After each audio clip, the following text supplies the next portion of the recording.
નિર્બેન, મને એક ક્વેશ્ચન છે, પૂછું? હા હા. ઓકે. 95માં આપે એમને પેલે બ્રહ્મચર્યની ચોપડી આપી, તો પછી એમ હતું કે આ ચોપડી આપણે બસ બરાબર વાંચી લેશું. તો એ તમે ચોપડી આપી, પછી ચોપડી અહીંયા યુએસએ લઈ આવ્યા, અને પછી પણ પાછું એમ હતું કે જ્યારે સંજોગો મળે તો આપણે વાંચીએ બરાબર. તો પછી વિનોદભાઈને અમે લોકોએ સ્ટાર્ટ કર્યું કે ભાઈ આપણે સત્સંગ કરીએ બ્રહ્મચર્યનો. વિનોદભાઈ ફ્લોરિડા ગયા, પછી ચોપડી પાછી નીચે વહી ગઈ. તો પછી 9 વર્ષ પછી એટલે 2004માં દીપકભાઈ જ્યારે ટોપિકા આવ્યા ત્યારે એમણે વાત કરી કે બ્રહ્મચર્યનું શિબિર છે ન્યૂ જર્સી, તમે આવજો. અને પછી ત્યાં ન્યૂ જર્સી ગયા અને પછી આખી ચોપડી વાંચી. તો તમે મને જે ચોપડી આપી એ ચોપડી લઈને પછી મેં મૂકી દીધી ઘણા વર્ષો સુધી. પછી આ વિનોદભાઈની જોડે અમારો પેલો બ્રહ્મચર્યનો સત્સંગ થયો અને એ પાછો બંધ થયો, અને પછી પાછું ન્યૂ જર્સીમાં આવવું ને પછી આ થવું. તો જ્ઞાન તો હતું કે ભાઈ આપણે ચોપડી વાંચવી છે, તો એ વ્યવસ્થિત ફેરફાર નહીં થયું. એટલે આમાં આ બધા ઇવેન્ટ્સમાં શું વ્યવસ્થિત અને શું જ્ઞાન, એ આપ સમજાવો. એટલે જ્ઞાન હતું ચોપડી, આ બ્રહ્મચર્ય ચોપડી વાંચવી છે, પણ એ એટલું પાકા પાયેલું નહોતું, પ્રતિથી એટલી સ્ટ્રોંગ નથી. નહીં તો વિનોદ બી હોય કે ગમે હોય કે ના હોય કે ગમે હોય, મારે વાંચી તો મારે કોણ જરૂર છે? છેવટે તો મારે જ સમજવાનું છે ને, મારે જ ઉતારવાનું છે ને, મારે જ એમાંથી કચરો કાઢવાનો છે ને. શું કોઈ હોય કે ના હોય, આ કે આપણે જાતે જ કરવાનું છે ને. આ તો તમને ઠીક છે, બાકી ખરું આ તો મારો પોતાનો પર્સનલ એક્સપિરિયન્સ કહું છું કે ઠીક સાધારણ થોડી ઘણી વાતચીત થાય, ઇટ્સ ઓકે ફાઇન, પણ પછી જે વધારે તમારે જે પુરુષાર્થ કરવાનો છે ને, નોટ ઇન ડિસ્કશન, પછી ડિસ્કશનમાં જ રહે છે. વધારે પુરુષાર્થ, વધારે ટાઈમ તમે તમારા પોતાના ઇન્ટ્રોસ્પેક્શનમાં કાઢવાનો છે.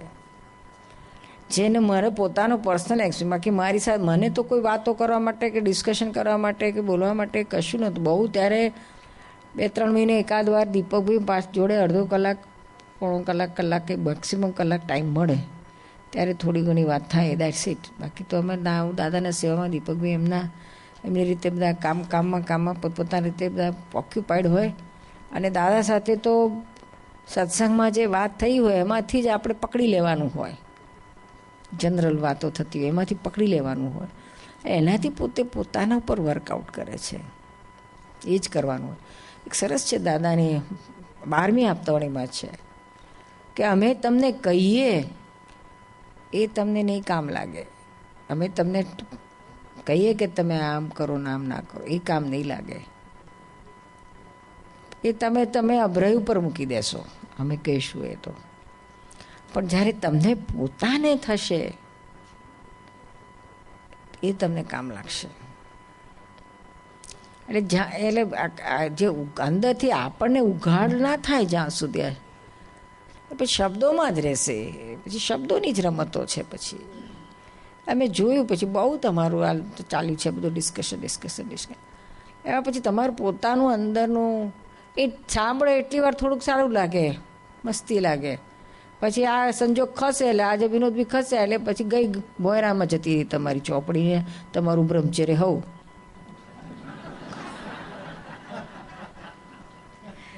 આવું થાય. એટલે પેલું એવું ના હોય, ભલે ફોલો થાય કે ના થાય ડિફરન્ટ થિંગ છે, પણ એની પાછળ તો પડેલા હોય કે બી જે મારે જે કરવાનું છે વાંચો એટલે વાંચવું છે, કે ના મારે સામાયિક કરવાની છે તો કરવાની જ છે, કે આ છે કે જે એના જે સ્ટેપિંગ છે. આપણે એક વખત જે બીડું ઝડપ્યું પછી એને પાર ઉતારીને જ છોડવાનું હોય, એનું નામ મરદ કહેવાય. શું એ મોક્ષ જવાનું એવું હોય કે મેં નક્કી કર્યું કે આ કરવું છે ને મારે આમાં તો દાદાની એક વાત મેં પકડી છે ને મારે પાર ઉતારો છે, પછી નો મેટર વોટ, ગમે તે આવે મારે એને પાર ઉતરવું છે, એટલે પાછળ ચોટલી બાંધીને પડું. પછી જોયું આ બહેનોને બધા લોકોને સત્સંગ જાણે ફોન ઉપર ચાલ્યા કરે ને વાતો કલાકોને પછી પોતાને અમને ટાઈમ જ નથી રહેતો કે છે અમારે પાછા બીજા બધા કામો કરીએ કે ભાઈ સામાયિકનો અમને ટાઈમ જ નથી રહેતો. ઓછું થવા માંડ્યું, માઇનસ થવા માંડ્યું. પછી બુદ્ધિમાં જ જતું રહે પછી.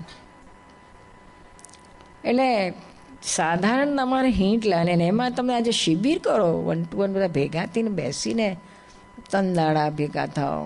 તમે હવે કરતા હોય તમે લોકો બધા કરતા હોય છે ને થેન્ક્સ ગિવિંગનું, થેન્ક્સ લિવિંગનું ને લોંગ લિવિંગ, એ લોંગ લિવિંગ બધા જે લિવિંગો છે બધા કરો.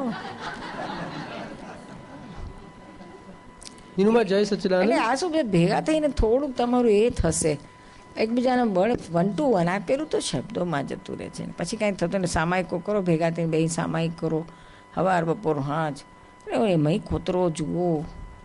That is important. અમે તો આ જ કરેલું ભાઈ, દીપકભાઈએ આ જ કરેલું, નીરુબેને આ જ કરેલું. ત્યાર વગર આ મહિલું દેખાશે નહીં તો ક્લિક નહીં થાય, દેખાશે નહીં એને નીકળશે નહીં, ખાડીને બહાર નહીં નીકળે. એટલે દેટ્સ વોટ આઈ ફીલ કે હવે થોડુંક તમે આ કરો, ચાલો પુરુષાર્થ કરો ધમધમાઈને. હું તો દીપકને બહુ કહું છું કે તું આટલું બધું લાંબુ બોલ ના કરીશ કરી. એવું આપ એકાદ વાક્ય કે એકાદ શબ્દ હોય અસરો જતો રહે ને પેલાનો ઉગાડ થઈ જાય. બહુ ડિસ્કસ કરવાનું નથી કંઈ જરૂર. એવું પાવરફુલ આપને સીધું નીકળી જાય પાર. નિરૂપા, આપ એમાં જે મેનની શિબિર હોય બ્રહ્મચર્યની, આપ આવો ને. અરે અમે તો મેને છીએ ને. એટલે દીપકભાઈને મોકલવા કરતા આપ અમારે મેન માટે આવો, કારણ કે તમે બધા એવા સુવારા હું તો ઝાડી નાખી, ઝાડો ચામડી ઉતેડી નાખી. સારું નિરૂપા, આવો નિરૂપા. દીપક જેવું મને ઢીલું પોચું સુવારું બોલતા નહીં આવડતું. ના બરા ઝાટકો નિરૂપા, કારણ કે અહીંથી શરૂ થશે, ઊંઘ આરામ થઈ જશે. આ બાજુથી શરૂ થવાની જરૂર છે. પેલા ભોયરામ થી ઉપર જતા રહે છે.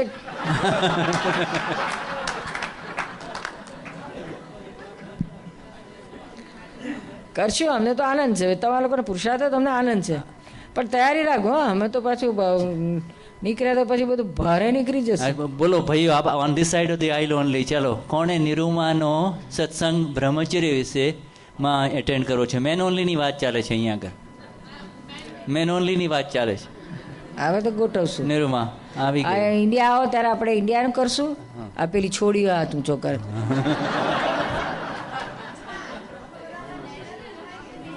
આ મેનની વાત ચાલે છે. Ladies are not at all allowed when men are discussing. આ તમે બધું મેન લેડીઓ ઘૂસી ગઈ હોત. હા નિરૂમા, ટેલિસત્સંગ ઇટ્સ નોટ ફેર. જે જુદું જ રાખો. લેડીઝના સત્સંગમાં મેન ના જોઈએ ને મેનના સત્સંગમાં લેડી ના જોઈએ. નિરૂમા, આજના બૈરાઓ બધા એટલા સ્ટ્રોંગ છે કે બૈરાઓ કોને કહેવાય ને પુરુષો કોને કહેવાય જરાક તકલીફ પડે એવું છે. એ બધું ના ચાલે. પરમાણુ એટલે પરમાણુ, એને કે ફેરફાર ના કરાય. એ આપણે જ્ઞાનથી થાય. પણ આ બધા ક્વેશ્ચન્સ જુદા હોય, બધા ઓપનને બોલે, ખુલ્લા મને બોલી શકે. જુદું હોય તો main can talk freely, ladies હોય તો લેડીઝ પણ ટોક કેન ફ્રીલી બોલી શકે. પણ ભેગું જ ના બોલે.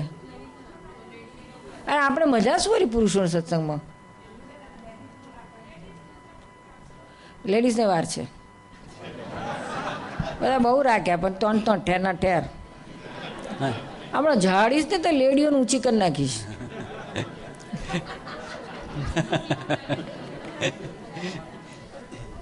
નિરૂમા,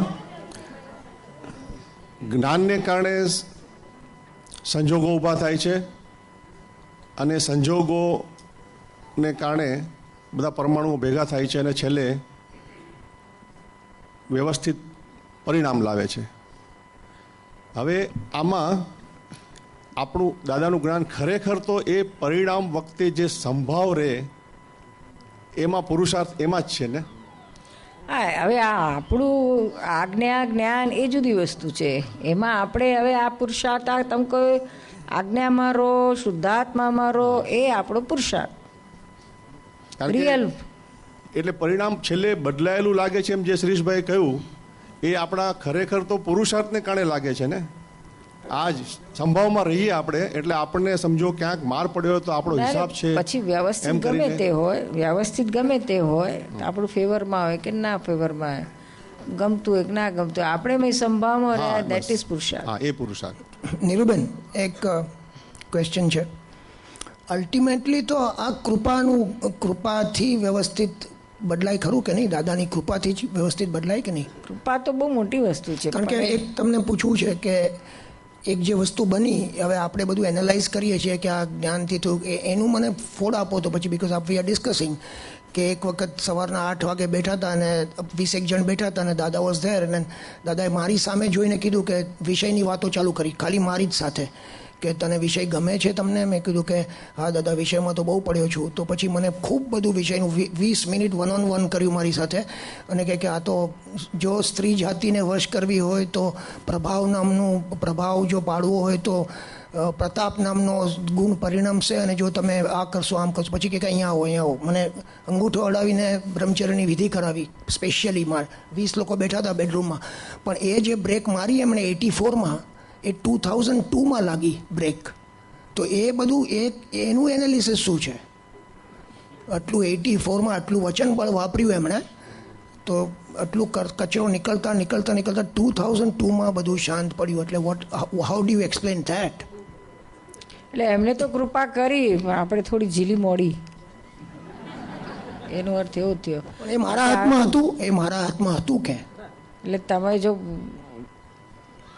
તો આપણે તો સમર્પણ જ થઈ ગયા હોય, પછી દાદાને ત્યાં જ પકડી લેવાનું. દાદા, હવે તમે મને શક્તિ આલો ને આપણે એની પાછળ જ પડ્યા. હવે તમે કહો મને, મારે આવે અને કઈ રીતે પાર ઉતારવું, મારી તાકાત છે જ નહીં, કોઈ સંજોગોમાં હું પાર ઉતરી શકું એમ નથી. પછી એ જે કે એનું જેમ કરવાનું. એ તમારી વાત સાવ સાચી છે, કારણ કે all those years I took it very lightly. એમાં એનો કોઈ પુરુષાર્થ મેં કરેલો જ નહીં. પછી એ બધું અંદરથી આવવા માંડ્યું કે હવે આ એવું વ્યવસ્થિત બદલાવા માંડ્યા કે હવે આ કરવા જેવું છે, એવા નિમિત્તો આવવા માંડ્યા, જાતના બદલાવા માંડ્યા. એ તો આ જ્ઞાનીનો આટલું જબરજસ્ત પાવરફુલ કે એમને જે હોય, જેટલો ટાઈમ ગયો, જે ગયું, પણ એનું અસર તો આવી અને એનું પરિણામ મળ્યું, આ ભાવમાં મળ્યું. એથી વધારે શું જોઈએ? દેટ મીન્સ કે નીરુબેન, દેટ મીન્સ કે આ વ્યવસ્થિતનું આપણે મહાત્માઓ માટે તો અલ્ટિમેટલી કૃપાથી બદલાય ખરું ને વ્યવસ્થિત? આ કૃપાથી બદલાય, કેમ ના બદલાય? એ જ, દેટ ઇઝ ધ બેસિસ. આપણે ઝીલી લેવી જોઈએ. નિરૂમા, જય સચ્ચિદાનંદ. રમાબેને કંઈ પૂછ્યું છે ક્યારનું? કહેવાનું કે છે? જય સચ્ચિદાનંદ. નિરૂમા, હમણાં આપણે જ્ઞાન અને વ્યવસ્થિતનું કહેતા હતા, તો આપણે કંઈ બી નક્કી કરીએ, દાખલા તરીકે બ્રહ્મચર્ય પાળવું છે તો એ જ્ઞાન કહેવાય, અને જો ન પડાય તો એને વ્યવસ્થિત કહેવાય. છટકી જવાય, ગેપ મારી દઈએ કે પછી ખબર પડે કે આપણે આ નક્કી કર્યું હતું તો આવું થઈ ગયું, પણ એ વ્યવસ્થિત કહેવાય કે મારી પોલ કહેવાય? એવું છે. આ પાછું થોડુંક સમજવામાં જો રોંગ થઈ ગયું ને તો લોચો પડી જશે. વ્યવસ્થિત આપણે એવી રીતના નથી વાપરવાનું. શું આપણે તો આપણું પુરુષાર્થ કરે જાઓ, એટલે દુરુપયોગ કર્યો છે એવું એ વિચારવાનું જ ના હોય. આપણે પછી ત્યાં પ્રતિકોણ પશ્ચાતાપ કરવાનો હોય, શક્તિ માંગો, એટલે વ્યવસ્થિત કહીશું પછી બધું બંધ થઈ જશે. એ તો પ્રતિક્રમણ એ તો કરું છું. હા, પણ વ્યવસ્થિત ને યાદ નહીં કરવાનું ત્યાં. ઓકે, જય સચ્ચિદાનંદ. આપણી ભૂલો થાય ત્યાં વ્યવસ્થિત ને યાદ ના કરશો, નહીં તો હાવ લોચો પડી જશે. એ ત્યાં જ્ઞાનની બધી સમજણમાં રાખો, એપ્લાય ના કરશો, નહીં તો આપણે પાછા ઊંધા હેડીએ એવા છીએ. છે તો જ્ઞાન, પણ એ ઊંધું જ લઈ પકડીએ એવા છે, એટલે એને નથી પકડાયું. નિરૂમા, ખરેખર નિશ્ચય જે છે એ જ આપણો એક જ ઇન્ડિપેન્ડન્સ છે કે આપણું ચાલે, નિશ્ચય છે એ જ આપણું ચાલે એવું છે, અને એનાથી વ્યવસ્થિત બદલાય છે.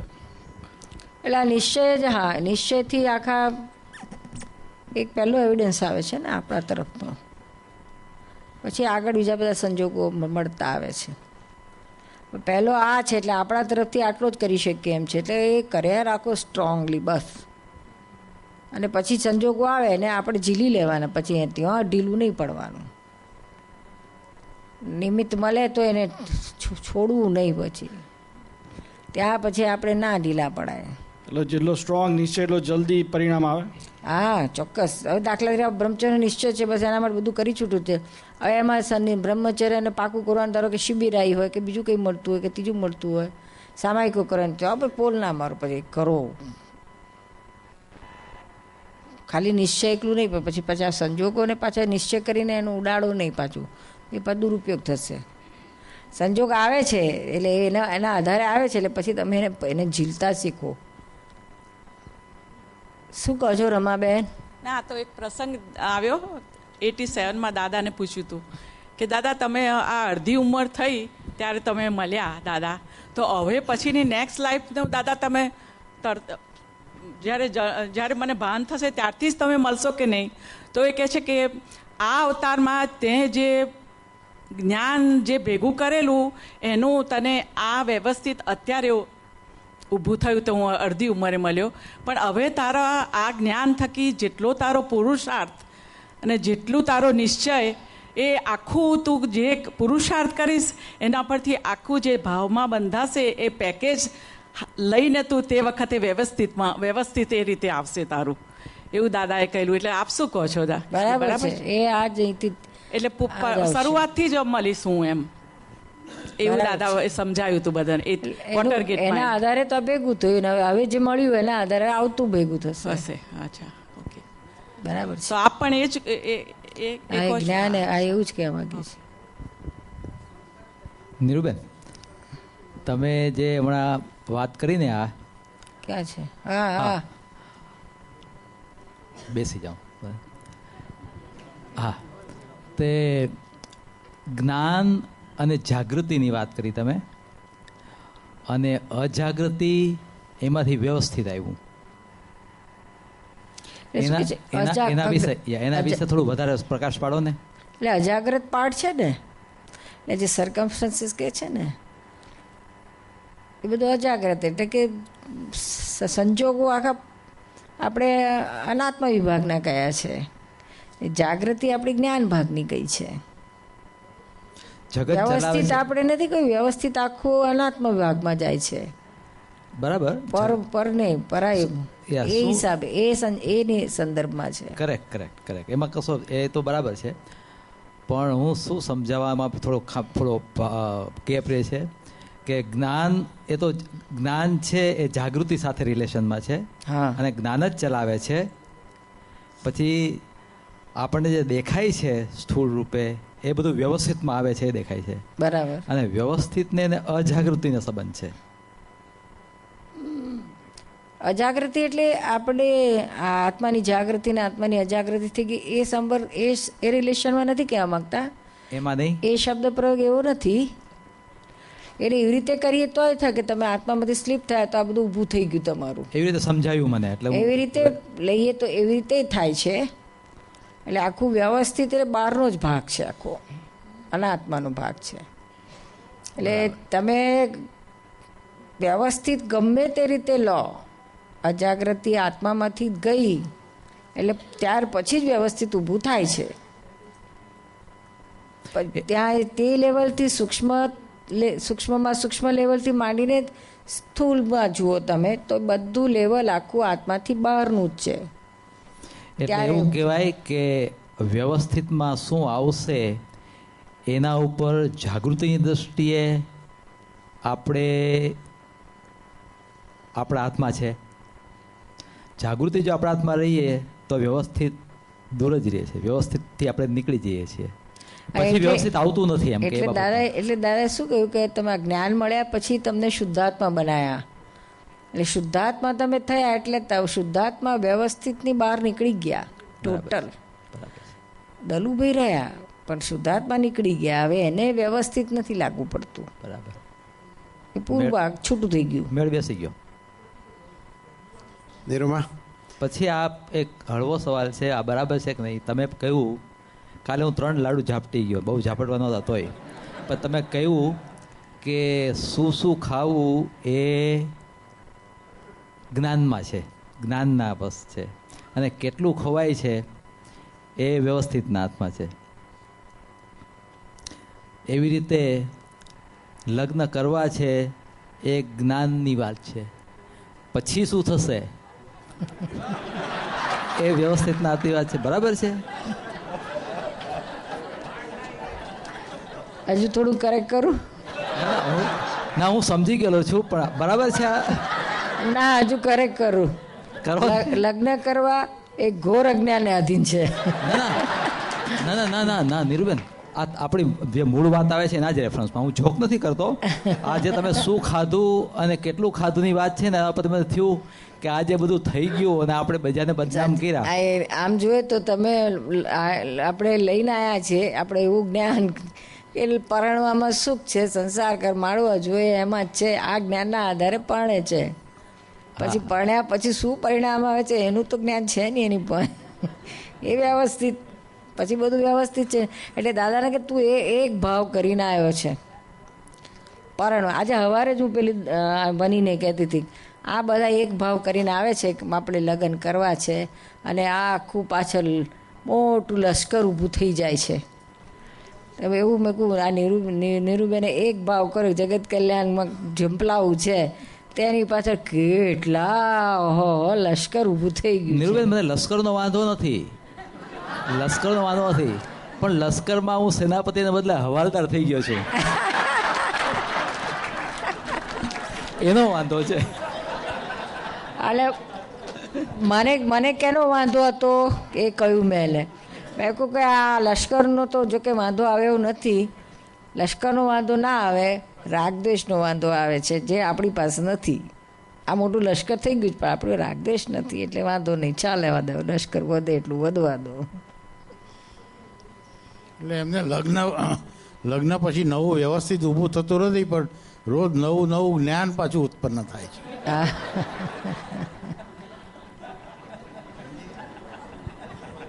નીરુમા, આપણે આજે હેમંતભાઈએ વાત કરીને કૃપાની, દાદાની કૃપાથી શું ના થાય, અને ઘણીવાર દાદા વોઝ નોટ વેરી ક્લિયર કે એ આમ એક વસ્તુમાં કહેતા હતા કે તેમ બ્રહ્મચર્યમાં અમારી કૃપાથી વ્યવસ્થિત પણ બદલાય. પણ વાણીની વ્યવસ્થિત પણ તમારા એટલે દાદાને જે આપતા વાણી અરે દાદાના બ્રહ્મચર્ય ચોપડીમાં છે એ તો કેવું છે કે તમારા સ્ટ્રોંગ નિશ્ચયથી તમારું બ્રહ્મચર્યનું વ્યવસ્થિત બદલાય છે. અને દાદાને હા વ્યવસ્થિત બદલાય છે એટલે રિયલી. અને આ જે કૃપાની વાત છે એ તો બીજી જગ્યાએ છે કે કૃપા વિશેષ કૃપાની વાત છે કે વિશેષ કૃપાથી શું ના થાય, ગમે તે થાય. એટલે એ છે ને આ બુકમાં અમારી આવે. એટલે એકચ્યુઅલી આપણે ઘણીવાર હું આ વાંચ્યું તે પહેલાં એવું થતું હતું વ્યવસ્થિત જ છે બધું, કોઈ બાપોય નથી દુનિયામાં કે વ્યવસ્થિત બદલાવી શકે એવું મારી સમજણ હતી. પણ પછી આ એક પેરેગ્રાફ આ વાણીના સિદ્ધાંતમાં આવ્યો છે, something more Narendrabhai than what we have heard so far. તો હું વાંચીશ કારણ કે it is very very strong. અને મને તો ખાતરી થઈ ગઈ છે કે દાદાની કૃપાથી બધું બદલી શકાય એવું છે. This just read this paragraph. માલિકી વગરની વાણી જગતમાં હોઈ શકે નહીં, બધું તોડી નાખે, પણ એણે જ્ઞાનીને ખુશ કરતા આવડવું જોઈએ, રાજી કરતા આવડવું જોઈએ, બધું ભસ્મીભૂત કરી નાખે. જો 1 કલાકમાં આટલું બધું ભસ્મીભૂત થાય છે, લાખો અવતાર જેટલું, તો પછી બીજું શું ના કરી શકે. કરતા ભાવ નથી, આ માલિકી વગરની વાણી કોઈ હોઈ શકે નહીં, અને માલિકી વગરની વાણીને કોઈએ હાથ ના દેવો જોઈએ કે આમ ન બને. કેવું સ્ટ્રોંગ કહે છે દાદા કે આ માલિકી શુડ નોટ ઓબ્જેક્ટ કે આ ના થઈ શકે. કોઈએ હાથ ના દેવો જોઈએ કે આમ ન બને એવું. ખરેખર આટલો આ અપવાદ નથી પણ વસ્તુસ્થિતિ છે. ખરેખર this is not an exception but this is a fact. વસ્તુસ્થિતિ છે. પછી હિસાબ કાઢવો હોય તો એ વ્યવસ્થિત છે, એ વ્યવસ્થિત છે, એ વ્યવસ્થિત છે, એ વ્યવસ્થિતને કાઢીને પછી નીકળે, પણ એનો લાભ ના મળે જેવો જોઈએ એવો. પછી આપણે કહે આ બધું વ્યવસ્થિતમાં હતું આમ એટલે થયું એ નહીં, પણ લાભ નહીં મળે. પણ રિયલી દાદાની કૃપાથી ગમે તે થઈ શકે. આ વાણીમાં બહુ ક્લિયરલી દાદા કહે છે. સાચી વાત છે. સમઅપ કરી નાખું કે દાદાએ કીધું હતું કે જ્ઞાની પુરુષ ચાહે સો કરે, જ્ઞાની પુરુષ શું ના કરી શકે. એટલે આ કૃપાથી જ થાય છે. આમ તો વ્યવસ્થિત બદલ એવું આપણને તો એક કન્વિક્શન થઈ ગયું છે દાદાની કૃપાથી. તો આ ચોખ્ખું જ છે ને, કૃપાથી. એટલે ચાહે જ્ઞાની શું ના કરી શકે, ચાહે સો કરે. પાછું આગળ કે છે ચાહે સો કરે, કેમ કે કોઈ ચીજના કરતા નથી, અકર્તા છે, માટે ચાહે સો કરે. નિર્મા, આ બંકિમભાઈને વિશેષ કૃપાની જરૂરત છે. એમાં પેલું કહ્યું સાંભળ્યું નહીં તમે? રાજી કરતા આવડવું જોઈએ, ખુશ કરતા આવડવું જોઈએ. તો હવે તમને રાજી કરવા માટે જે કરવાનું હોય શીખવાડી દો, કારણ કે એ નથી આવડતું. એ તો એમને નજીકમાં વધારે રહે તો થાય, એમને થોડી રહે, દૂરથી ના થાય.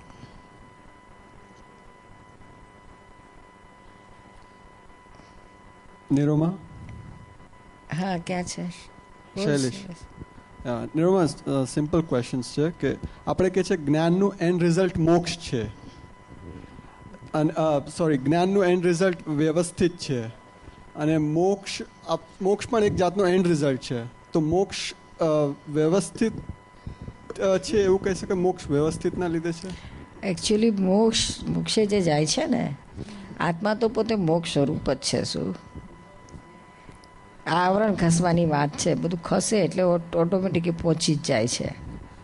આ બહારનો ભાગ ખાલી થતો જ્યારે કેવળ જ્ઞાન થાય છે ત્યારે આત્મા પોતે જાતે જ કંઈ સિદ્ધ ક્ષેત્રમાં જઈ શકતો જ નથી.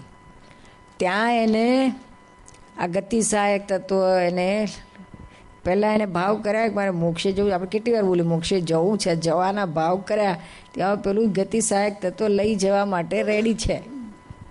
એટલે બીજા બધા એવિડન્સ પૂરા થાય ત્યારે આ છેલ્લે ગતિ સહાયક તત્વો આવીને ઊભું રહે છે અને લઈ જાય છે અને ત્યાં મૂકી દે છે. એટલે ત્યાં એનું કરતા પણ નથી જવા માટે. સમજાય છે? એટલે એક્ઝેક્ટ એ વ્યવસ્થિત જ કહેવાય. બરાબર. અને બીજું એક મને એક એક્ઝામ્પલ યાદ આવે છે કે મહાવીર સ્વામીએ કીધું હતું કે ગોશાલકને આટલા ભાવ બાકી છે, અમુક ભાવ બાકી છે મોક્ષે જવા માટે. હવે ગોશાલક કેટલો પણ પુરુષાર્થ કરે કે કુદાકૂદ કરે તો એટલા ભાવ એને પાર કરવા જ પડશે. એટલે એ પણ એક વ્યવસ્થિત જ છે. એવું છે ભગવાન તો કે પૂર્ણ, હા વ્યવસ્થિત જ છે, સવાલ જ નથી. પણ ભગવાન જે કે એ કેવળ જ્ઞાનમાં જોઈને કે, અને પાછું દાદાએ ફોડ પાડ્યો છે કે આ કોનું કહી શકે કે જેને કંઈક સંકેત જેવું મળેલું છે તેનું કહેવાય. ગોશાળો તો ભગવાન પાસે રહેલો, લઈ લીધેલું, પણ ઊંધો ચાલ્યો એટલે તો આવરણ આવી ગયેલું, પણ પછી પાછું સીધું ચાલ્યો એટલે પાછું ઘણું બધું જેને ધોઈ કાઢેલું. પણ હવે જે અમુક જે પરિણામ આવે એ તો પણ પાર કરવા તો પડે, છોડે તો નહીં જ. એટલે એને પૂરું કરવા માટે અમુક થોડું લાંબુ થયું, પણ ઇન શોર્ટ સંકિતિનો જ આ કેટલા ભાવ થશે એવું કહી શકાય. મિથ્યાત્વીનું ના કહેવાય, કારણ કે અહંકાર શું ના કરે, અહંકાર શું ના કરે. કહે કે 5 ભાવ થવાના છે ખબર પડે 500 બાંધી કાઢે મિથ્યાત્વી, એટલે એનું કહેવાય જ નહીં. એટલે આપણા મહાત્માઓના કેસમાં એવું કહી શકાય કે કેવળ જ્ઞાનમાં ભગવાનને ખબર છે કે આપણા કેટલા ભાવ બાકી છે. મહાત્માઓને કહી શકાય. પણ એટલે આપણે જે પુરુષાર્થ કરીએ છીએ કે 25,000 પ્રતિક્રમણ કરો કે 50,000 કરો, એ પણ એક વ્યવસ્થિતનો જ એક ભાગ છે કે જે which will bring the and result. એટલે એ પણ એક વ્યવસ્થિત જ છે. ના, એટલે આપણને ખબર નથી એટલે આપણે એવું બધું ના બોલાય. આપણે તો પુરુષાર્થના ભાગમાં જ જાય છે. અચ્છા, આપણા માટે. અચ્છા, ખબર નથી કે શું કેટલું છે, શું છે, કેટલા પ્રતિક્રમણ કરવાના છે, ક્યારે મોક્ષ થવાનો છે, કાંઈ ખબર નથી. એવું વિચારાય નહીં આપણાથી, નહીં તો પુરુષાર્થ ડાઉન થઈ જશે. રાઈટ. તો આપણે આપણું કર્યા રાખવો. દાદાએ બતાડ્યું છે એ રીતે જવાનું. બરાબર છે. નિર્મા અહીંયા જય સચ્ચિદાનંદ. નિર્મા અહીંયા રમણભાઈનો પ્રશ્ન છે. એ કહે છે કે કૃપાની વાત માટે કે હું શુદ્ધ અવિનાશી આત્મા છું, હું સર્વશક્તિમાન છું, સર્વજ્ઞ છું, મારો કોઈ બોસ નથી, તો કૃપાની વાત ક્યાં આવે છે? કૃપા કોઈ કરતું નથી, એમને સમજવું છે. કૃપા તો કોઈ કરતું નથી. હા, એટલે જ્યાં સુધી તે રૂપ થયા નથી, જ્યાં સુધી તે પદને પામ્યા નથી, આ પદ હજુ આવ્યું નથી આત્મા. આ તો આપણી પાસે સમજણમાં આવ્યું છે. શબ્દ જ્ઞાનથી આવે છે, પછી એથી આગળ આપણને જ્ઞાની પાસે જ્ઞાન મળે તો પ્રતીતિ રૂપે આવે છે. પછી એથી આગળ વધ્યા નથી. આગળ જ્યારે કેવળ જ્ઞાન સ્વરૂપ થઈએ ત્યારે વાત પૂરી થઈ જાય. પછી કોઈ ઉપરી નથી ને અંડર એન્ડ નથી. ત્યાં સુધી તો આપણને આ રસ્તે લઈ જનારા આપણે જ્ઞાની માથે રાખવા પડે, નહીં તો સ્વચ્છંદે ચડી જાય. જે લોકો જ્ઞાની મહાત્માઓ હતા એમને કૃપાની જરૂર ખરી? એ બધા કૃપાથી જ્ઞાની એટલે એ પણ એમને કૃપાની જરૂર એમ કે છે ને. જ્ઞાની મહાત્માઓની કૃપાની જરૂર ખરી એમ? હા, ખરી. જ્ઞાની મહાત્માઓ પણ આ કૃપા લઈ લઈને જ આ પદે આયા હોય. અરે એમને આગળ કૃપાની જરૂર ખરી? હા, છે કેવળ જ્ઞાની તીર્થંકર ભગવાન સુધી એમને જરૂર ખરી. બધાને એક આ પૂર્ણ થઈ ગયા એમને જરૂર નહીં.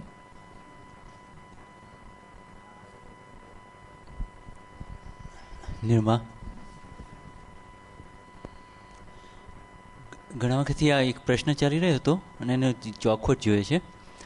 પહેલું તો આપ બોલ્યા કે જેવો કલ્પે એવો થઈ જાય અને જેવો ચિંતવે એવો થઈ જાય. તો કલ્પનામાં ને ચિંતવનમાં કંઈ ફેર ખરો કે એક્સેપ્ટેબલ ટર્મ્સ છે બેઉ? અને નજીકનું છે. સારું. હવે આપે જે આ છત્રીની જે કાણા પાડવાની વાત કરી, અહંકાર ને તોડવાની, એની અંદર યથાર્થમાં નિર્મા કેવું છે એવું પૂછવું છે કે એનાલોજી બીજી એક લે કે 100 ડબ્બાની હેવી ગુડ્સ ટ્રેન હોય અને આપણો જે એન્જિન હોય એ એન્જિનને ડીલિંક કરી નાખ્યું, મૂળ એન્જિનને, એટલે એન્જિન તો આગળ જતું જ રહેવાનું છે અને આ એના ભારથી પછી એની મેતે સ્ટોપ થશે. હવે જે આ કાણા પાડવાની વાત ચાલે છે એને એમ કહી શકાય કે એ ખરેખર એન્જિનમાંથી કૂદીને, કારણ કે જે એન્જિન પોતે ડીલિંક થઈ ગયું છે મૂળ સ્વરૂપે વિજ્ઞાનથી, એ પાછો કૂદીને પછી પાછો બીજા ડબ્બા ઉપર આવે છે અને સૂક્ષ્મતર અહંકારનો ડબ્બો છે એને ડીલિંક કરે છે. એવું બધું કરતાં એટલે એક જાતનું એક કરતાપણામાં પાછું, એટલે શબ્દ કરતા નથી વાપરો, તેમ છતાં પણ પુરુષાર્થમાં જે કંઈ હોય તે આપણે એક બાજુ આમ કહીએ કે જેવો પોતે ચિંતવે એવો થઈ જાય, અને બીજી બાજુ કહે કે ના હજુ મારામાં આ દોષ છે, મારામાં આ દોષ છે. એ ભલે કહેતો હોય કે ના પાડોશીમાં દોષ છે, પણ એને એમ લાગ્યા કરે. તો નિર્મા, આની અંદર આજે આ કાણા પાડવાની વાત છે એને કયા રેફરન્સમાં લો છો કે ફરીવાર પાછો આમ જમ્પ કરીને કહે છે કે તારે આને કાઢવાનો છે, તારે આને ડીલિંગ કરવાનું છે? એટલે આ પ્રશ્ન તમને કેમ ઊભો થાય છે? તમે મારામાં દોષ નહીં પણ પાડોશીમાં એ દોષ નથી એવું તમને લાગે છે, એટલે આ પ્રશ્ન ઊભો થાય છે કે પાડોશીનામાં દોષ દેખાય છે અને પછી આ પ્રશ્ન ઊભો થાય છે? ના, આ દોષની દ્રષ્ટિથી નહીં, પણ યથાર્થ જ્ઞાનની દ્રષ્ટિથી લઈએ તો કે હું તમારું પૂછું છું. હા, મારું એટલે હા એ પ્રત્યે મેં જરા હજુ વિચાર નથી કર્યો. ના, જોજો, તપાસ કરજો, કારણ કે આ બેમાં ઘણો ફરક પડી જશે. કારણ કે પાડોશીમાં તો જે છે એ તો આપણને યથાર્થ દેખાવું તો જોઈએ ને. હા, એ તો બરાબર છે. પાડોશી એટલે ફાઇલ 1 ની વાત કરો છો. બીજો કોઈ પાડોશી વિમાન નથી જોવાનું. ના, બરાબર છે. ફાઇલ 1 ના તો દોષો તો આ બાજુથી દેખાય જ કે હું શુદ્ધ જ છું, એ દ્રષ્ટિથી તો દેખાયા જ કરે છે. હા, બસ એટલું જ કરવાનું, બીજું કંઈ કરવાનું જ નથી. હા, પછી આ દેખાય એટલે પાછું પ્રતિક્રમણ જો કરાવવાનું છે, કરવાનું નથી આપણે. હા હા નિરૂમા, હા એ કરાવવાનું છે. પાત પૂરી આપણે ક્યાં લેવા દેવા છે આપણે તો. અને તે પાછું મૂળ લાઈટ તો નથી. પછી આ જે છે કાણા, એ પછી એ પ્રજ્ઞા છે. કાણા એ પ્રજ્ઞા છે, પણ આપણે તો જો યથાર્થ એન્જિનની અંદર જ બેસી રહીને પેલા જમ્પ કરીને જે ટ્રેન ડીલિંક થઈ ગઈ છે એને આપણે એની અંદર ગડમથલમાં ના પડીએ, જે આપણે સીટ બદલવાની વાત છે. આ તો સીટ બદલાઈ જાય છે, એને પાછી મૂળ સ્થાને લાવવા માટેની વાત છે. એટલે સીટ બદલાઈ જાય એટલે એને કે તું બદલાઈ જાય, તું પાછો જમ્પ થઈ જાય. જો ના બદલાતી તો ક્યાં પ્રશ્ન છે, પણ આ તો બદલાઈ જાય છે એટલે પાછું આ લોચા પડે છે. ત્યારે આ પાડોશી પ્રોબ્લેમ થાય છે. માટે આપણે પાછું શુદ્ધ આત્મા એટલે પ્રજ્ઞા પાછી જાગૃત થઈને પાછી એને સમજણ પાડે છે, બદલ સીટ, આવી જાય શુદ્ધ આત્માની સીટમાં. આ પ્રોસેસ આવો છે. આપણે સીટ બદલીને જવાની વાત નથી, બદલીને જ બેઠેલા છે. એમાંથી આપણે શુદ્ધાત્મા સીટમાં લાવવાના છે. જતા રહે નવરા પર જરાક અહીંથી જરાક આમ થયું તો પેલી જ સીટમાં બેસી જવાના. બંની સીટમાં જ બેસી જાય, પણ ત્યાંથી ઉઠાડીને શુદ્ધાત્મા સીટમાં બેહાડ કરવા પડે. એ આ કરતી બેસાડે છે, પાછી પ્રજ્ઞા બેહાડે, પણ તોય પાછો અહંકાર કે કરતા પણ નથી. અને તે કોઈ શબ્દ નહીં, પણ આ દ્રષ્ટિ જેને પડે કે આ અહીં જતો રહ્યો, ત્યારે એને દ્રષ્ટિ અહીં જતો રહ્યો, ત્યાંથી જ આવી જાય પોતાનામાં. આવી રીતના પ્રોસેસ ચાલતું હોય છે અંદર. અને આ પોતાની સીટમાં હોય તોય ખબર પડે કે આ પોતાની સીટમાં છે. ત્યારે ત્યારની વાત દશા જુદી હોય અને પેલી સીટમાં જતો રહે તેની દશા જુદી હોય. જ્યારે ખબર પડે કે આ સીટ બદલાઈ, ત્યારે પ્રજ્ઞાને ખબર પડે છે. એટલે પ્રજ્ઞા પાછી ખબર પડતાની સાથે પાછી આગળ જ્યારે ખબર પડે છે કે એને સીટ બદલાઈ પણ પાછો આવી જાય, પછી એને કેવા એવિડન્સીસમાં રહેવું જોઈએ, એટલે કેવી રીતે કેવો એનો ઉપયોગ હોવો જોઈએ કે હવે જે થઈ રહ્યું છે એ થઈ રહ્યું છે. આ જે સીટ બદલાઈ ગઈ, એ સીટ બદલ્યા જે આપણે ફાઇલ નંબર 1ની સીટમાં જતા રહ્યા, વિનુની સીટમાં જતા રહ્યા, પછી ત્યાં પછી વિનુ એ સીટમાં બેન કેટલા લોચામાં રહે જોવાનું. આપણે તો જોવાનું જ કામ કરવાનું છે. હા, એટલે લોચામાં રહે, દખલ થઈ બધું જોયા કરવાનું, પાછા આવીને જોયા કરવાનું. તો પાછા આવવાની ક્યાં વાત છે? ના, એટલે પાછા આવશો તો તમે જોઈ જ નહીં શકો. ના, પાછા એટલે સ્વમાં, આ સ્વમાં રહીને જોવાનું. હા, સ્વમાં રહીને જોવાનું. પાછા આવીને જુઓ કે કેટલો ડખો થયો, દખલ થઈ, શું થયું. એટલે પછી જોયું તો પછી તો જ એ અનુભવમાં આવશે, તો જ એ જ્ઞાનમાં આવશે. હા, જો ના જોયું તો ગયું. ફરી પાછો આ તો આનું આજ ભૂલ થયા રાખવાની છે, થયા કરવાની. સારું નિરૂમા, એટલે જે કાણા પાડવાની આપે જે વાત કરીએ ત્યાં આગળ જરાક મને થયું કે ફરી વાર આ બાજુથી કાણા પાડવા કે ખરેખર અહીંયા આવી જાય તો કાણું પાડવાની જરૂરિયાત જ નથી. તમો રહેતો નહીં ને. અને એક કાણા પાડવા કરતા સીધો આ બાજુ જમ્પ મારી દેવાનું. કે અમે એમ સહેલું કે જમ્પ મારું, એટલે ચિંતવે એવા થઈ જાય નિર્મા. ક્યાં જમ્પ મારી દેશે? હા, એ તો છે જ નિર્મા. કર્મના ઉદય કર્મના ફોર્સીસ અમે જોઈએ છે. એટલે ક્યાં એને ભરોસો કરવા જ આ પ્રકૃતિ, દાદા ટૂંકું કહે છે કે આ પ્રકૃતિનો ભરોસો કરવા જેવો નથી. બહુ અસમી છે. માટે જ્ઞાનથી જાઓ, આજ્ઞાથી જાઓ. પ્રકૃતિના લોચા પડે તો પ્રતિક્રમણ કરીને એને પોંસરી કરો.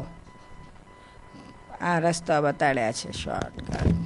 નિરૂમા, 3 વર્ષ તમારી જોડે 24 કલાક રહે તો થાય. હા, થાય. 24 કલાકની જે વાત કરીએ સૂક્ષ્મ રીતે કે સ્થૂળ રીતે? બધી રીતે. સ્થૂળમાં તો પછી વધારે લોચા પડે નિરૂમા. બધી એટલે આમ તો કાઢવાનું વસ્તુ કાઢવાની સૂક્ષ્મમાં છે, એટલે અંદર સૂક્ષ્મની જ વાત છે.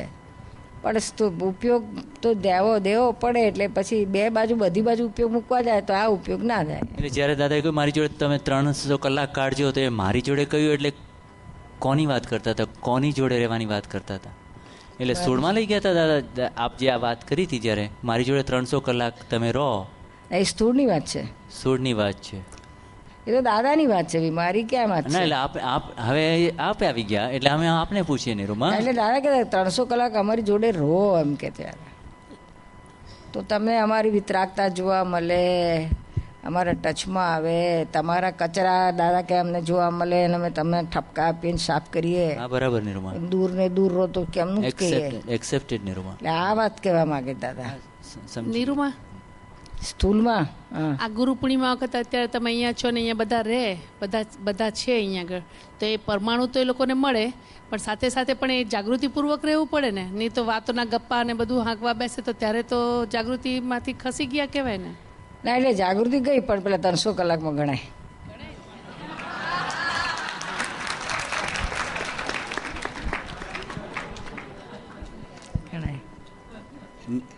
દાદા કે મારી હાજરીમાં તમે પેપર વાંચો ને તોય વાંધો નહીં કે હા હાજરી કરો. પણ નિરૂમા હે પી પીને કેટલા કૂદવાના છે મને ખબર છે. નિરૂમા આપણે તમે સ્થૂળમાં રહેવાની વાત કહી, પણ દાદા એવું નથી એક જગ્યાએ કહ્યું, મેં કદાચ ખોટું સમજો હોય કે તમે મારી સાથે બેસી રહો તોય તમે કે એવું નથી કે તમે પામી જશો, એવું કહ્યું છે ને ક્યાં કે. એટલે પછી એ તો પછી સૂક્ષ્મની વાત આવી ને. ના સૂક્ષ્મ તો ખરું, પણ આજે 300 કલાકની જ્યારે વાત કરી છે ને ત્યારે આ સ્થૂળ 300 કલાકની વાત છે. હવે જ્ઞાની દાદાની હાથે 300 કલાક રહે એટલે હું ગમે એટલો કચરો વાળો હોય તો ચૂકો ના થઈ જાય, બળ્યું કેવો થઈ જાય, ફેર પડે કેમ ના પડે. જય સચ્ચિદાનંદ નિરૂમા. અખતરો કરો તો કરી જો આવી જાઓ. નિરૂમા જય સચ્ચિદાનંદ. Akash અહીંયા.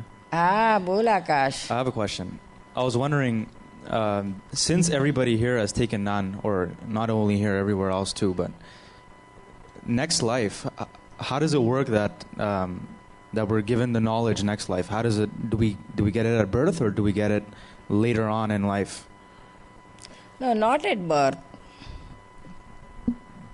Not at birth, because there is no development of mind, intellect, ego, and anger, lust, greed, pride. They are not developed in small kid, newborn baby. But in Mahavidya Kshetra,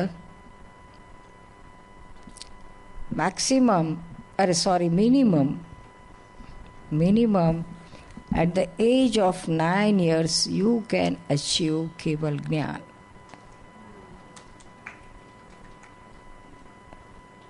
And of course their lives is so long, but at any time you can get to any Jnani or Simandar Swami, any circumstance will come to you and your soul gets awakened spontaneously.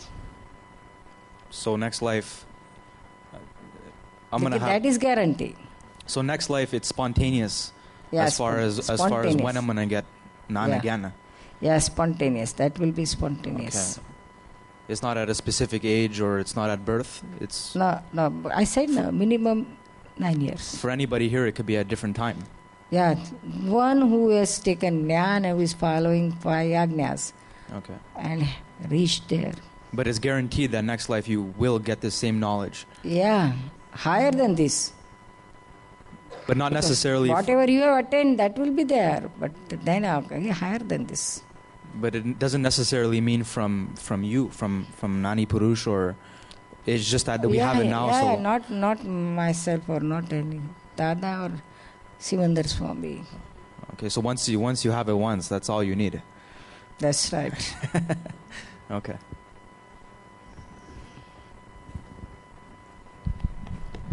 Niruben એક વસ્તુનું clarification મારો પણ question છે, બીજા ઘણાનો પણ એક question છે કે એટલે એનું ક્વોલિફિકેશન તમારી પાસે માગું છું કે દાદાએ તો ચોખ્ખું કીધું છે કે આપણા આ અક્રમ વિજ્ઞાનમાં કોઈ ગ્રહણ ત્યાગ કરવાનું છે નહીં, એમ પણ કીધું છે. શ્રીમદ રાજચંદ્ર પણ કીધું છે કે નિર્દોષ સુખ, નિર્દોષ આનંદ લો ભલે ગમે ત્યાંથી ભલે.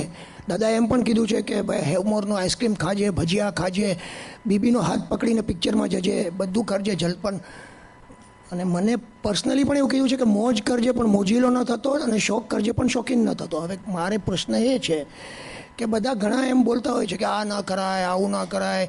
મારે તો એવું છે, જો મને તો બધી જાતના, એટલે એઝ લોંગ એઝ ભાઈ આપણે વુમનાઇઝિંગ ન કરીએ, નોનવેજ ન ખાઈએ, દારૂ ન પીએ, સિગરેટ ન પીએ, કોઈને દુઃખ ન આપીએ, તો બધી જાતના જલસા કરવામાં શું વાંધો છે? પિક્ચરો જાઓ, સારા કપડાનો શોખ હોય, તમને સારી બુક્સનો શોખ હોય, મ્યુઝિકમાં શોખ હોય, મ્યુઝિકનું બધું કરો.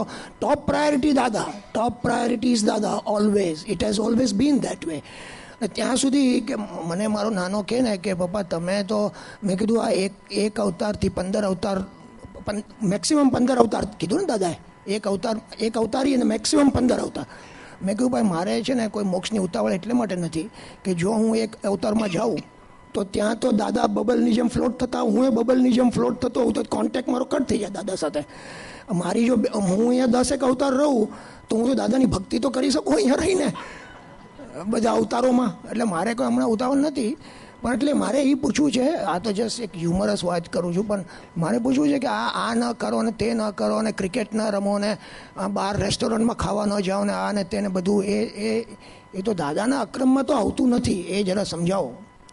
એવું છે કે આ તમે જે 10 અવતારની વાત કરો છો એ તમારા માટે 10 અવતારવાળા માટે તમે કહો છો બરાબર છે, પણ પછીના અવતારોની આપણી પાસે કોઈ ગેરંટી છે? અને જેને એકાવતારી થવું છે, એક જ અવતારમાં જેને મોક્ષે જ જવું છે, બીજો અવતાર એટલે આ અવતારમાંથી સીધું મહાવીર અને મહાવીર પછી મોક્ષ, એવું જેને નક્કી કર્યું છે એના માટે આ વાત છે. ભાઈ આ તમે કહો છો એવું કે ભાઈ ટાઈમ આપણી પાસે ક્યાં છે કે ભાઈ મોજ કરો ને મજા કરો ને અહીંયા રખડો ને ત્યાં રખડો ને આપણે પછી આપણું પોતાનું આ સામાયિકો પ્રતિક્રમણો ચોખ્ખા કરવાનું ક્યારેય કરશું? અને કપડાં બપડાં તો ક્યાં ના, આપણે વ્યવસ્થિતમાં જે કપડાં આપણી પાસે એફોર્ડ થતા હોય પહેરો, ના થતા ના પહેરો. પછી આપણને એમ થાય કે ભાઈ મોટી ઉંમર થઈ, માથે તાલ થયો, શું હારા કેટલાક પહેરવાના, આપણા છોકરાઓ પહેરે તો સારા લાગે, તો બધી ફાઇલો છે, આપણે ના સારા લાગીએ. એટલે આપણું મોં ઓછો થાય, પણ છતાં એનો વાંધો નથી. તમે કંઈ ઓફિસમાં જાઓ કે જાઓ તો અપ ટુ ડેટ થઈ જાઓ તો કે એ દાદા એવું પેલું ખાસ કહ્યું છે જે તમે ભૂલી ગયા, મોજ કરજો પણ મોજીલા ના થશો. બસ એટલું રાખો ને, મોજીલો એ શોખ કરો પણ શોખીન ના થશો. આ બે વસ્તુ મોજીલા અને શોખીન ના થવું, એમાં તો બધું બહુ મૂકી દીધું છે દાદાએ, બધું રિસ્ટ્રિક્શન. અંદરથી તમને ના થવું જોઈએ, બહાર તમે ગમે તે કરો, અંદર તમને માણવા ના મંડી પડો, એનું એવું કહેવા માગે છે. શોખ કરો એટલે તમે કપડાં પહેરો પણ મેં ખુશ ના થકો મેં કેવા સરસ કપડાં પહેર્યા, ઘરેણાં પહેરો પણ ખુશ ના થકો મેં કેવા સરસ પહેર્યા, હું કેવી સરસ દેખાઉં છું. ખાવાનું આવે, સારું મૂક્યું હોય તો પેલે દલું કોઈ 3 લાડુ ખાઈ ગયા તો કશો વાંધો નહીં, ખાય પણ પછી યાદ ના આવજો કે હવે પછી ઘેર જઈને પછી મીનાને એમ ના કહ્યું પેલા ખાધા તો એવા જ પાછા બનાય તું. એટલે નીરુબેન એમાં એ શોખીન કહેવાય. પછી યાદ આવ્યા કરે કે આવું જ જોઈએ, આવું જોઈએ. આ તો એક્ઝામ્પલ આપું છું, એટલે આવું ના થઈ જવું જોઈએ.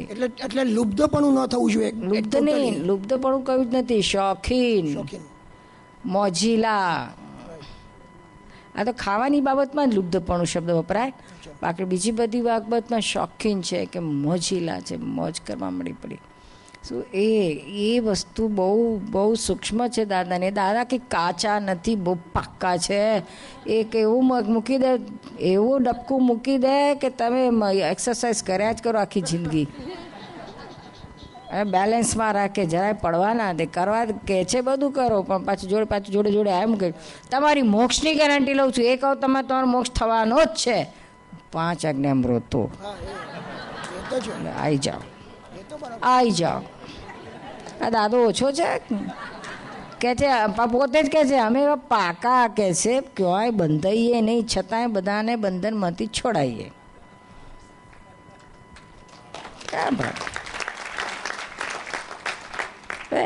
ક્યાં આપણી ગજુ જ નથી એમને સમજીએ કે આપણા માપે માપીને એમને પ્રમાણ એક શબ્દનો તોલ કરીને આપણે ચાલીએ, નથી થાય એવું. ક્યાંક ઊંધું પકડાઈ ગયું ગયા.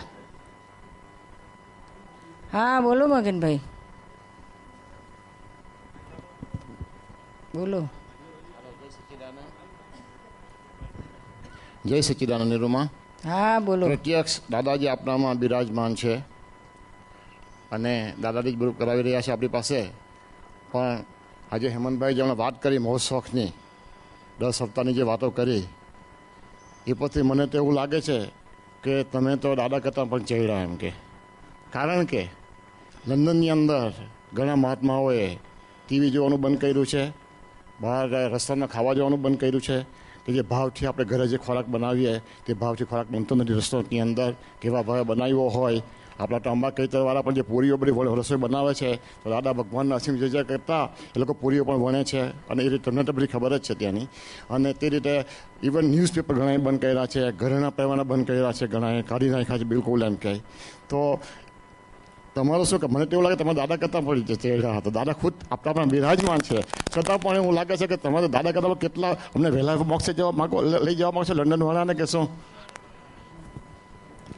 એવું છે આ બધા જેને આ જ્ઞાન બરાબર સમજાયું હોય, એકાવતારીનો નિશ્ચય થયો હોય, જી હા, હૃદયથી સ્ટ્રોંગ, એને ઓટોમેટિક આ બધું ખરી પડે છે ને કંઈક છોડવું નથી. ત્યાં આપણે જોવા જઈએ તો મેજોરિટી ઘણાને ખરી પડ્યું છે આ, એટલે ખરી પડે છે. જી હા, બસ મારે જાણવું હતું. સ્ટ્રોંગ જેટલું જેનું હોય ને. જી હા, બસ એમાં છે કેવું, આ તો જનરલ અમારું ઓબ્ઝર્વેશન કહીએ છીએ કે જ્યાં જેટલો વધારે બફારો હોય ને એટલું છૂટવાનું વધારે તમન્ના જાગે. સાચી વાત. સૌથી વધારે જેમ ઈસ્ટમાં જાઓ ને ઇન્ડિયામાં સૌથી વધારે બફાર ત્યાં વધારે, સાચી વાત, એથી વધારે યુકેમાં, અને આ યુએસએમાં એટલી ઠંડક ઠંડક ઠંડક, easy going easy going easy going.